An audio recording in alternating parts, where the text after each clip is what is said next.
Hear that sound? It's the unmentionables. Gruesome undead fiends coming to extinguish the living. Last week on Pride, Prejudice, and Zombies, Elizabeth Bennet and her 4 sisters were traveling to Bensonhurst to attend Mr. Darcy's monthly ball. They passed through a deserted town. Only a girl's sobs were to be heard. And now for tonight's episode. A little girl sits in a dark and empty room, sobbing. She tries to be as silent as possible. She doesn't want the unmentionables to hear her, not after what happened to her mom and her papa.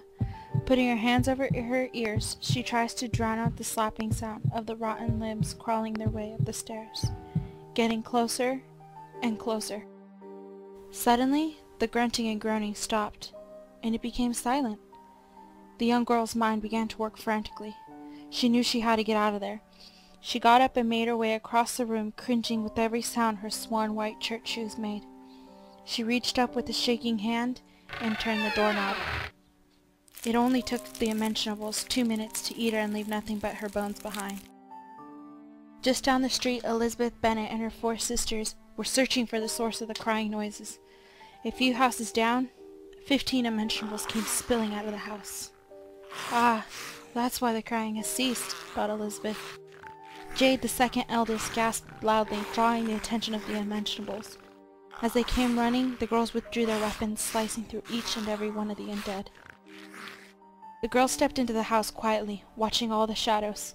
The first floor was empty, no bodies so far, but the second floor, however, held quite the story. 2 rooms, and one held the girls' bones.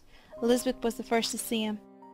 Jade came into the room, crying out at the sight of the blood-spattered church shoes and the bones. "We're too late," Elizabeth muttered. Jade leaned down, picking up the girls' bones, and cradled them. She cooed, "Poor child, it'll be okay." There was grunting and groaning in the next room, and a few seconds later, Lydia, Elizabeth's other younger sister, yelled. "Hurry, Lizzie!" Lydia urged.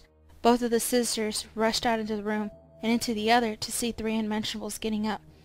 2 female and 1 male. Another little girl? Elizabeth wondered. The twin of the young girl's bones came staggering towards the sisters, pretty as a picture, blood-splattered and all, with her mother and father following behind. Sighing, Elizabeth withdrew her musket from her shoulders and fired only 3 times. Stay tuned for next week when Elizabeth captures Mr. Darcy's attention, the zombies crash the ball, and much more. Pride, Prejudice, and Zombies was brought to you by Concussed Squirrel Productions and PushStartToPlay.com.